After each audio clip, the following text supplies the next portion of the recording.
भारत की अर्थव्यवस्था की वर्तमान संरचना बहुत ही पुरानी है। सिंधु घाटी सभ्यता के उदय के साथ ही भारत की अर्थव्यवस्था की शुरुआत होती है, जो लगभग 3500 ईसा पूर्व से 1800 ईसा पूर्व के बीच का रहा। नमस्कार।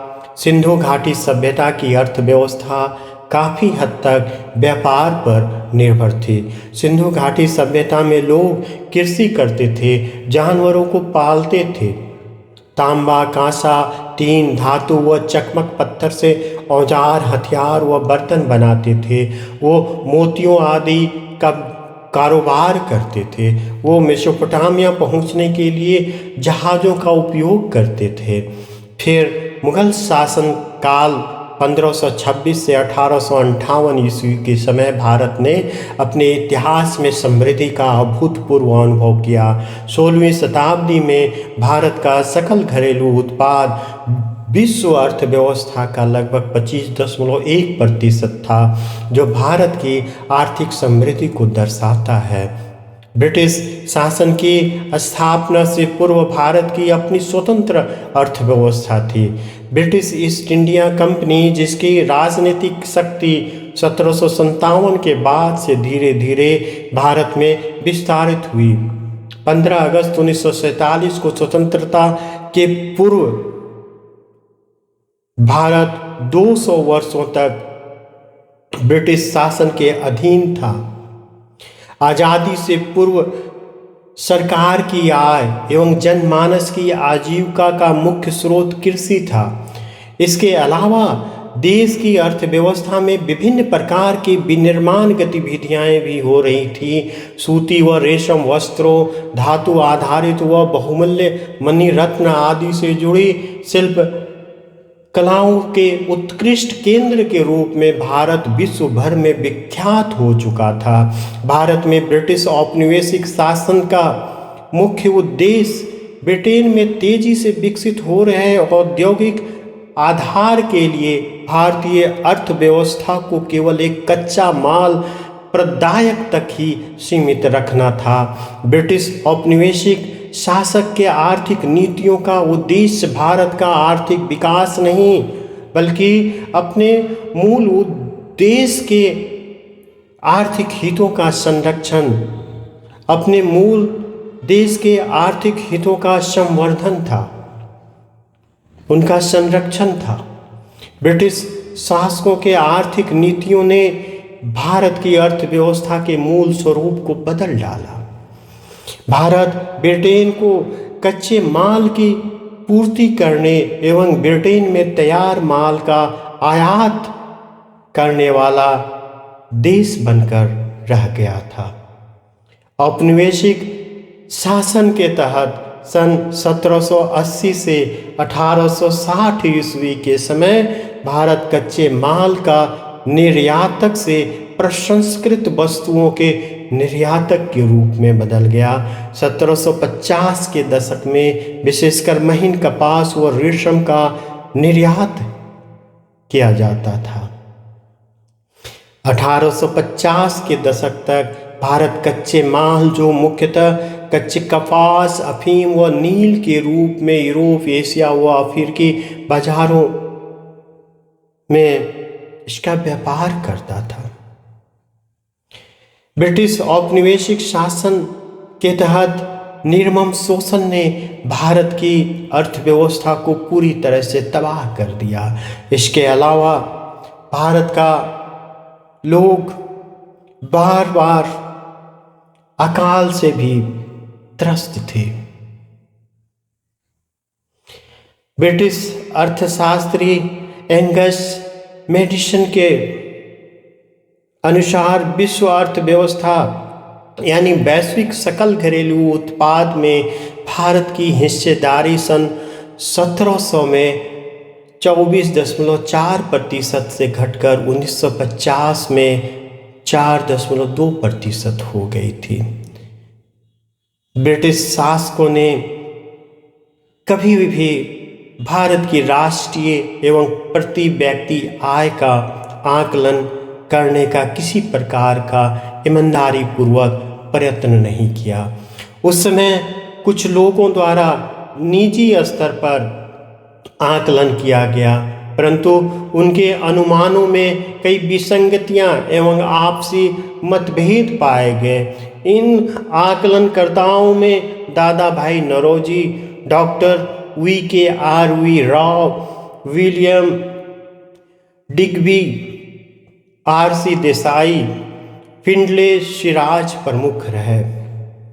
दादा भाई नौरोजी ने भारत की राष्ट्रीय आय की गणना करने का पहला प्रयास 1867 से 1868 में किया।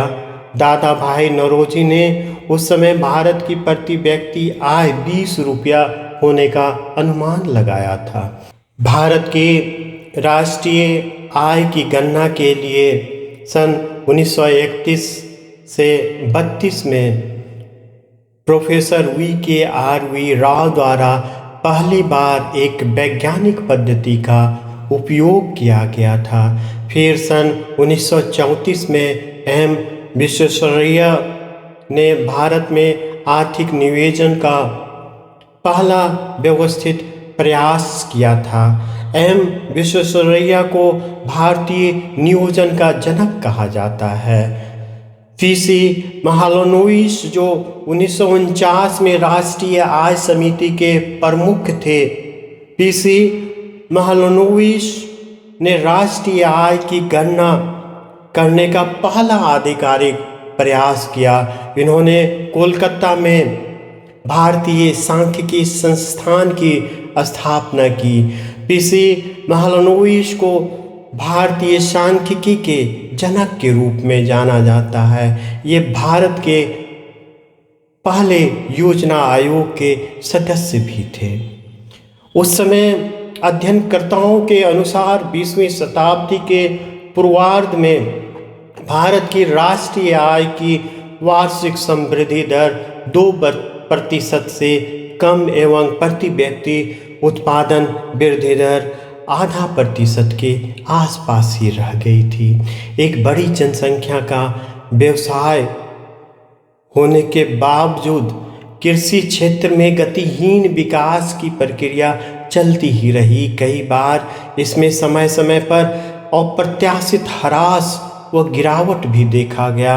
कृषि अधीन क्षेत्रों के प्रसार के कारण कुल कृषि उत्पादन में वृद्धि भले ही हो रही हो, किंतु कृषि उत्पादकता में कमी आती ही रही।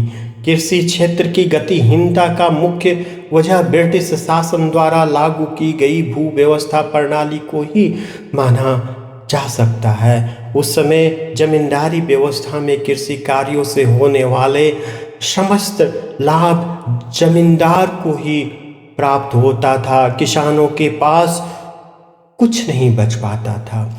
अधिकतर जमींदारों व ब्रिटिश शासकों द्वारा कृषि क्षेत्र की दशा व स्थिति को सुधारने के लिए कोई खास कदम नहीं उठाए गए। उर्वरकों, फर्टिलाइजर्स का नगण्य उपयोग कृषि उत्पादकता के स्तर को निम्न रखने के लिए भी उत्तरदायी था। किसानों से अधिक लगान संग्रह करना जमींदारों का मुख्य ध्येय रहता था। किसानों की आर्थिक दुर्दशा की जमींदारों द्वारा हमेशा अनदेखी की गई। उच्च उत्पादकता का लाभ किसानों को नहीं मिल पाता था। किसान को खाद्यान्न की खेती के स्थान पर नकदी फसलों का उत्पादन करना पड़ता था, जिनका प्रयोग ब्रिटेन में लगे कारखानों में किया जाता था। सिंचाई व्यवस्था में कुछ हद तक सुधार होने के बावजूद बाढ़ नियंत्रण व खेतों की मिट्टी की उर्वरा शक्ति के मामले में भारत पिछड़ा हुआ था। किसानों को अपने फसल पैटर्न को परिवर्तित कर खाद्यान्न फसलों की जगह वाणिज्यिक फसलें उगाने के लिए बाध्य होना पड़ा। किसानों के पास कृषि के क्षेत्र में निवेश करने के लिए न ही संसाधन थे, न ही टेक्नोलॉजी एवं न ही कोई समुचित सुझाव या प्रेरणाएं थी। ब्रिटेन भारत को इंग्लैंड में विकसित हो रहे उद्योग के लिए कच्चे माल का निर्यातक बनाना चाहते थे एवं उन उद्योगों के उत्पादन के लिए भारत को ही एक विशाल बाजार भी वो बनाना चाहते थे। उद्योगों के प्रसार के सहारे ब्रिटिश शासक ब्रिटेन के लिए अधिकतम लाभ प्राप्त करना चाहते थे। इस तरह के भारतीय आर्थिक परिदृश्य में शिल्प कलाओं के पतन से भारी स्तर पर बेरोजगारी फैल रही थी। स्थानीय उत्पाद से वंचित भारतीय बाजारों में मांग का भी प्रसार हो रहा था। देश की आंतरिक बाजारों में अनाज, कपड़ा व मिट्टी तेल जैसी अनेक आवश्यक वस्तुएं मुश्किल से उपलब्ध हो पाती थी। इस तरह के मांग को इंग्लैंड से सस्ते निर्मित उत्पादों के लाभपूर्ण आयात द्वारा पूरा किया जाता था। सामाजिक विकास के विभिन्न सूचक भी बहुत उत्साहवर्धक नहीं थे। कुल मिलाकर साक्षरता दर लगभग 16% की ही थी। जन स्वास्थ्य सेवाएं भी अधिकांश को सुलभ नहीं थे और जहां भी ये जन स्वास्थ्य सेवाएं की सुविधाएं उपलब्ध थी वहां इसकी नितांत अपर्याप्तता थी। परिणामतः रोगों के संक्रमण का प्रकोप जल एवं वायु के माध्यम से ज्यादा था। रोगों के संक्रमण से व्यापक जनहानि होना एक आम बात था। उस समय सकल मृत्यु दर बहुत ही ऊंची थी, विशेषकर शिशु मृत्यु दर अत्यधिक थी। ब्रिटिश शासन के दौरान भारत में शिशु मृत्यु दर 218 प्रति हजार थी। फिर धीरे धीरे भारत में कुछ आधुनिक उद्योगों की स्थापना 19वीं शताब्दी के उत्तरार्ध में होने लगी, किंतु इसकी गति भी बहुत धीमी थी। शुरुआत में तो यह औद्योगिक विकास केवल सूती वस्त्र व पटसन उद्योग तक ही सीमित रहा। सूती कपड़ा मिल भारत के पश्चिमी क्षेत्रों महाराष्ट्र व गुजरात में ही अवस्थित थी, जबकि पटसन उद्योग केवल बंगाल प्रांत तक ही सीमित रहा। फिर लोहा और इस्पात उद्योग का विकास 20वीं शताब्दी के आरंभिक वर्षों में प्रारंभ हुआ। सन 1907 में Tata iron steel company TISCO की स्थापना हुई। फिर द्वितीय विश्व युद्ध के बाद सीमेंट, कागज, चीनी मिलों को स्थापित किया गया। 15 अगस्त 1947 में भारत को औपनिवेशिक शासन से स्वतंत्रता मिलने के बाद अर्थव्यवस्था में पुनर्निर्माण की प्रक्रिया की शुरुआत हुई। आज़ादी के बाद भारत ने योजनाबद्ध तरीके से आर्थिक विकास का विकल्प चुना। पंचवर्षीय योजनाएं जो तत्कालीन सोवियत संघ के विकास को सफलतापूर्वक रूपांतरित करने के लिए एक जरिया बना को उचित महत्व दिया गया। भारत की पहली पंचवर्षीय योजना वर्ष 1951 में शुरू की गई, जिसका मुख्य उद्देश्य देश के आर्थिक व सामाजिक विकास को बढ़ाना था। कृषि प्रधान अर्थव्यवस्था होने के कारण सिंचाई सुविधाएं, बांधों का निर्माण व अन्य बुनियादी ढांचाओं के निर्माण में निवेश किया गया और आधुनिक औद्योगिक, आधुनिक वैज्ञानिक व आधुनिक तकनीकी संस्थाओं की स्थापना, अंतरिक्ष परमाणु कार्यक्रमों के विकास पर ध्यान दिया गया। परंतु इन सभी कोशिशों के बावजूद आर्थिक मोर्चे पर पूंजी की कमी के कारण, अपर्याप्त आधारभूत संरचना के कारण, शीत युद्ध की राजनीति के कारण, रक्षा व्यय व जनसंख्या में वृद्धि के कारण बड़े पैमाने पर देश की तीव्र गति से विकास नहीं हो पाया। 1951 से 1979 तक अर्थव्यवस्था लगभग 3.1% की औसत दर से बढ़ी, जबकि प्रति व्यक्ति आय वृद्धि औसतन 1.3% प्रति वर्ष रही। 1950 के दशक के मध्य में इस्पात, खनन, मशीन टूल्स, दूरसंचार, बीमा व अन्य उद्योग के बीच बिजली संयंत्र का प्रभावी ढंग से राष्ट्रीयकरण किया गया था। स्वतंत्रता प्राप्ति से पहले कर राजस्व का एक बड़ा हिस्सा भूमि कर द्वारा उत्पन्न किया गया था, परंतु इसके बाद राजस्व के हिस्से के रूप में भूमि करों में लगातार गिरावट आई। 1991 के आर्थिक संकट के बाद भारत सरकार ने आर्थिक उदारीकरण की नीति आरंभ कर दी। भारत आर्थिक पूंजीवाद को बढ़ावा देने लग गया एवं विश्व की तेजी से बढ़ती आर्थिक अर्थव्यवस्था में से एक बनकर उभरा। वित्तीय वर्ष 2024-25 में भारत की वास्तविक जीडीपी में 6.4% की वृद्धि का अनुमान है। भारत की स्वतंत्रता न केवल व्यक्तिगत बल्कि आर्थिक, सामाजिक व राजनीतिक स्वतंत्रता के सपने भी अपने साथ लेकर आई। भारत की बढ़ती अर्थव्यवस्था व सरकार की समर्थ नीतियों ने भारत को न केवल घरेलू ज़रूरतों को पूरा करने में सक्षम बना दिया है, बल्कि वैश्विक बाजार में भी एक महत्वपूर्ण भूमिका निभाने की स्थिति में लाकर खड़ा किया है। भारत में आर्थिक रूप से समृद्धि के कई कारक, जिनमें सरकार की प्रोत्साहन योजनाएं, प्रौद्योगिकी में वृद्धि व कार्यबल का कौशल शामिल है।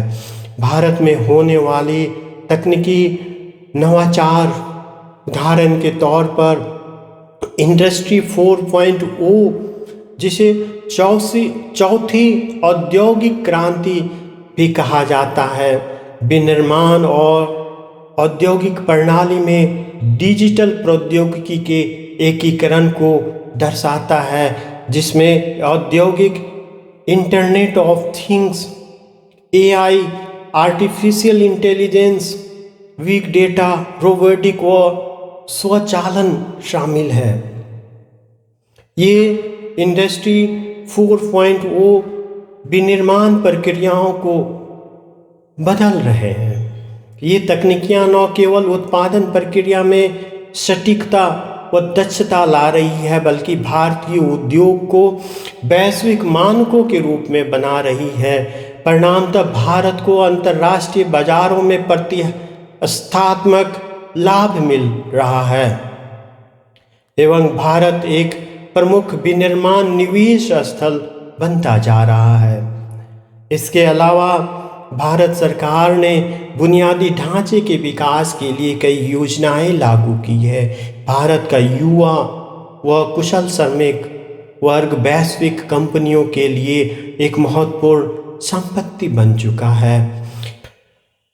क्रिसिल की इंडिया आउटलुक रिपोर्ट का अनुमान है कि वित्तीय वर्ष 2025 से 2031 के बीच भारतीय अर्थव्यवस्था का आकार 7 ट्रिलियन अमेरिकी डॉलर के करीब पहुंच जाएगा और अगले 7 वर्षों में 6.7% की औसत वार्षिक वृद्धि दर का अनुमान लगाया है, जिससे अनुमानतः वर्ष 2031 तक भारत अमेरिका व चीन के बाद विश्व की तीसरी सबसे बड़ी अर्थव्यवस्था बन सकता है।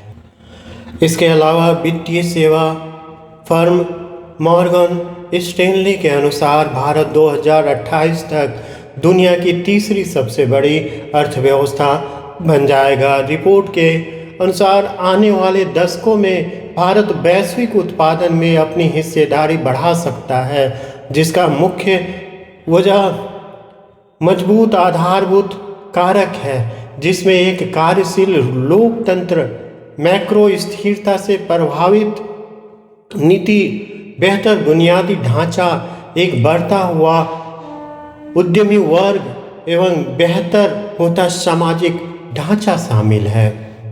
धन्यवाद।